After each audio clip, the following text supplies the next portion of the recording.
सन्माननीय राज ठाकरे यांचं भाषण संपलं आणि ते निघाले. शेतकरी कामगार पक्षाच्या आजच्या मेळाव्याला या मंचावर जवळजवळ महाराष्ट्रातल्या सर्व प्रमुख पक्षांचे नेते उपस्थित आहेत.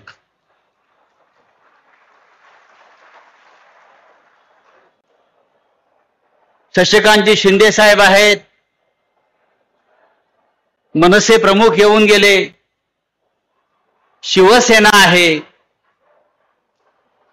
आणि महाराष्ट्राच्या कानाकोपऱ्यातून शेतकरी कामगार पक्षाचे कार्यकर्ते पदाधिकारी इथे जमलेले आहेत. मी जयंतराव पाटलांना एवढं सांगेन, आम्ही सगळे इथे आलेलो आहोत ही शेका पक्षाची पुण्याई आणि या महाराष्ट्राच्या मातीत गेल्या 78 वर्षापासून शेतकरी कष्टकरी यांच्या संदर्भात पक्षानं घेतलेल्या तुमच्या भूमिका आणि संघर्ष, दोन पक्ष या महाराष्ट्रामध्ये आहेत. दोन पक्ष, एक शेतकरी कामगार पक्ष आणि शिवसेना. त्यांना संघर्ष केल्याशिवाय काही मिळालंच नाही. आमच्या वाट्याला सतत संघर्ष. असं वाटतं आता कुठे बरेच दिवस येत आहेत की कोणीतरी मध्ये येतं आणि तुकडे करून जातं. त्या मानानं शरद पवार साहेबांचा पक्ष आमच्या हा तसा पहिल्यापासून इतके मोठे नेते महाराष्ट्राच्या कानाकोपऱ्यात जिल्ह्यामध्ये असे मोठे मोठे नेते तुम्हाला लाभले आणि तुम्ही टिकून राहिलात. शेतकरी कामगार पक्ष आणि शिवसेनेचा असा आहे की आमचे कार्यकर्ते पहिल्यापासून फाटके आणि ह्या दोन्ही पक्षानं महाराष्ट्राच्या मराठी माणसाच्या भूमिपुत्राच्या प्रश्नावर सातत्यानं लढे दिले. हे इथे पाहायला पाहिजे. हे जे फोटो लावलेले आहेत, एकेकाळी हे आमचे हिरो होते सगळे. आम्ही ज्या अनेक गोष्टी राजकारणामध्ये समाजकारणामध्ये आम्ही शिकलो त्याच्यामध्ये हे सगळे शेका पक्षानं निर्माण केलेलं हे नेतृत्व, आधी केशवराव धोंडग्यांपासून उद्धवराव पाटील असतील, आमच्या अलिबागचे दत्ता पाटील, प्रभाकर पाटील, सगळे भाऊसाहेब राऊत ही नावं घ्या तुम्ही. एकेकाळी या महाराष्ट्राचं नेतृत्व जे आहे ते ह्या लोकांनी केलेलं नेतृत्व आहे. हा शेतकरी कामगार पक्ष आहे. महाराष्ट्राला उत्तम अर्थमंत्री कोणी दिला असेल यशवंतराव मोहित्यांच्या रूपानं, ते सुद्धा शेका पक्षाची देणगी. हे मी आपल्याला तरुण पिढीला यासाठी सांगतोय, आज या राज्यामध्ये शेतकरी आणि कामगार हे दोघेही संकटात आहेत. हा महाराष्ट्र गौतम अडाणीनं निर्माण नाही केला. हा महाराष्ट्र अंबानीनं निर्माण नाही केला. हा महाराष्ट्र देवेंद्र फडणवीस यांच्या पूर्वजांनी निर्माण नाही केला. मुंबईसह महाराष्ट्र जो स्थापन झाला तो फक्त गिरणी कामगार, शेतकरी, कष्टकरी आणि त्यात हा लाल बावटा सगळ्यात पुढे होता.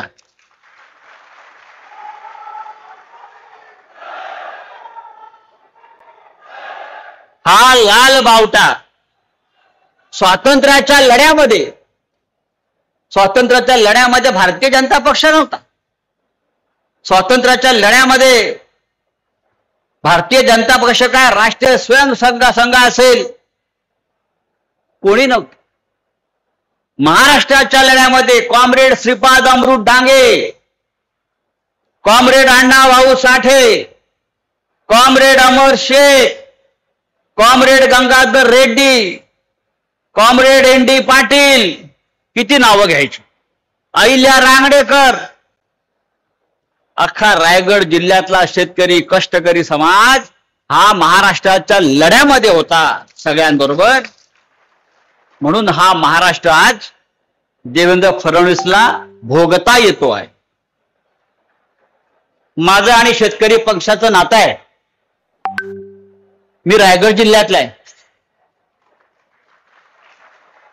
ज्या जिल्ह्यामध्ये हा पक्ष सर्वाधिक रुजला त्या जिल्ह्यामध्ये माझा जन्म झाला, त्या तालुक्यामध्ये माझं शिक्षण झालं. अजूनही मी त्या गावाला जातो आणि त्या माझ्या जन्मापासून मी पाहतोय तिथे शेतकरी कामगार पक्ष, त्यांचे कार्यकर्ते आणि आता चित्रलेखापर्यंत मी नेहमी सगळ्यांची माहिती घेत असतो की तालुक्यामध्ये शेतकरी कामगार पक्षाचं काय चाललंय. तेव्हा मित्रांनो, मी इतकंच सांगेन, हा शेतकरी आणि कामगार वर्ग जोपर्यंत महाराष्ट्रामध्ये आपण टिकवून ठेवू तोपर्यंत हा महाराष्ट्र आपल्या हातामध्ये राहील. आणि आजच्या सरकारला तेच नको आहे. आपण लढणारे आहोत. शेतकरी लढतो, कामगार लढतो, तो जीवाची पर्वा करत नाही, तो स्वाभिमानी आहे. पण आज गेल्या 5 महिन्यामध्ये या महाराष्ट्रामध्ये 550 शेतकऱ्यांनी आत्महत्या केल्या. काय करतोय आपण? काय करतो? हे शेतकऱ्यांसाठी, कष्टकऱ्यांसाठी आम्ही आवाज उठवतोय, बोलतोय विधानसभेत, लोकसभेत, राज्यसभेत. आमचा आवाज बंद करण्याचा प्रयत्न होतो. आता तर तुम्ही हातामध्ये लाल बावटा घेतलात. मगाशी राज ठाकरे साहेबांनी सांगितलं, लाल बावटा घेतला की तुम्हाला नक्षलवादी ठरवून तुरुंगात टाकलं जाईल, अशा प्रकारचा कायदा आणला. तुम्ही सरकारच्या विरुद्ध बोललात की तुम्हाला नक्षलवादी ठरवून तुरुंगात टाकलं जाईल. तुम्ही सामाजिक आंदोलनामध्ये उतरलात, सरकारला प्रश्न विचारलात की तुम्हाला तुरुंगात टाकलं जाईल. अर्बन नक्षलवाद काय असतं? अर्बन नक्षलवाद मला माहिती. मी देशाच्या कानाकोपऱ्यात फिरतो. आज खेड्यापाड्यावर, आदिवासी पाड्यांवर, जंगलात काम करणारा जो कार्यकर्ता आहे तो कॉम्रेड आहे. तो हातात लाल बावट्या घेऊन काम करतो. मी झारखंड, छत्तीसगड सगळ्या जंगलात जाऊन पाहत असतो. मी त्यांना तुम्ही अर्बन नक्षली ठरवून तुरुंगात टाकणार. उद्या शेतकरी कामगार पक्षाच्या कार्यकर्त्यावर सुद्धा हे वेळ येऊ शकते. तुम्ही कष्टकऱ्यांचे प्रश्न उचलता म्हणजे तुम्ही देशद्रोही आहात. तुम्ही कामगारांचे प्रश्न उचलताय, तुम्ही राष्ट्रद्रोही आहात. पण नरेंद्र मोदी हा राष्ट्रद्रोही नाही. देश विकला अंबानीला. लाडक्या उद्योगपतींना अख्खी मुंबई विकली आणि हे लोण आता नवी मुंबई, तिसरी मुंबईपर्यंत आलेलं आहे. आपल्याला सावध राहिलं पाहिजे. आपल्यातला लढण्याचा जो बाणा आहे तो आपल्याला संपवता कामा नये. या महाराष्ट्राचं राजकारण मराठी माणसाच्या हातातच राहिलं पाहिजे. यासाठी आपण आता एकत्र आलं पाहिजे. राज ठाकरे, उद्धव ठाकरे एकत्र आले, अख्ख्या महाराष्ट्राला त्याचा आनंद झाला. पण फक्त राज ठाकरे, उद्धव ठाकरे एकत्र येऊन चालणार नाही. त्यांच्या बरोबर सगळ्या या संघटना मराठी माणसासाठी, कष्टकऱ्यांसाठी काम करणाऱ्या एकत्र आल्या पाहिजे. तर या महाराष्ट्रावर मराठी माणसाचा अधिकार आणि हक्क राहील. अनेक प्रश्न या महाराष्ट्रामध्ये आहेत. शेतकरी कामगार पक्षाला निवडणुकीमध्ये यश मिळालं नाही. शिवसेनेला यश मोठ्या प्रमाणात मिळालं नाही. राष्ट्रवादी काँग्रेस पक्षाला शरद पवारांसारखा नेता असताना यश मिळालं नाही. त्यामागची कारणं वेगळी आहेत. पण निवडणुकीमध्ये यश मिळालं नाही म्हणून खचून जाता कामा नये. तर पुढल्या लढाईसाठी आपण सज्ज राहिला पाहिजे. यालाच लढवय्या, या महाराष्ट्राचा लढवय्या बाणा आणि मराठी माणसाचा बाणा म्हणतात. खचून कसले जात आहे. निवडणुका आज येतील, उद्या परत जात.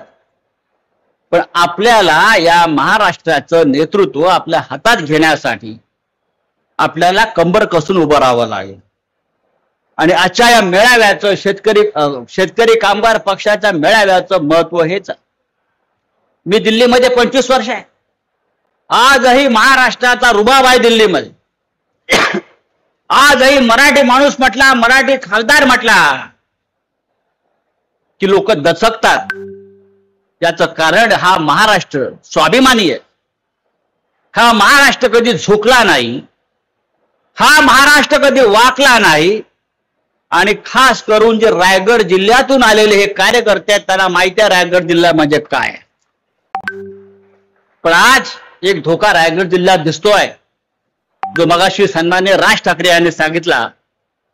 जसे उद्योग वाढतायत, औद्योगिकरण होत आहे, तसा आपला शेतकऱ्याची पिछेहाट होते. कामगार वर्ग बाहेर येतो, मराठी संस्कृतीवरती आक्रमण होत आहे.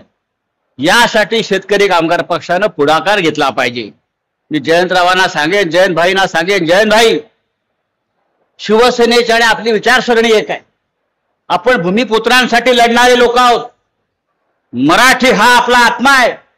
राष्ट्रवादी काँग्रेसचे नेते हा सुद्धा या महाराष्ट्रातला एक महत्वाचा आणि स्वाभिमानी पक्ष आहे.